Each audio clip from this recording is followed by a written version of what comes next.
Hi guys! Samahan niyo akong pumunta sa OFW Lounge. Dito lang yan sa Terminal 3, Ninoy Aquino International Airport. Dito yan sa level 4. Yan, may makikita kayong A dito. Papasok sa departure.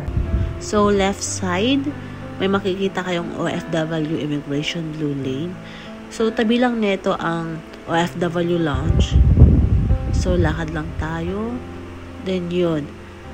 Kita ko na, natatanaw ko na ang OFW Lounge. So, exit yan. So, sa kabila tayo. Let's walk.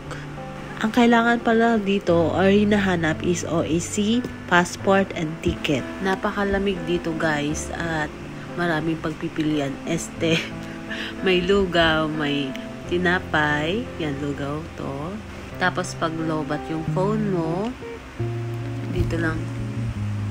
Yan, pwede ka mag-charge dyan. So, let's go. Gusto ko ng kape. Dito free coffee. Lahat free. Yan, maraming pagpipilian. May Milo, may cappuccino, may black coffee, may latte. Depende ko anong trip mo. So, sa akin is 3-in-1 ang gusto ko. So, 3-in-1. So, hanggang dito na lang guys. Kape muna tayo.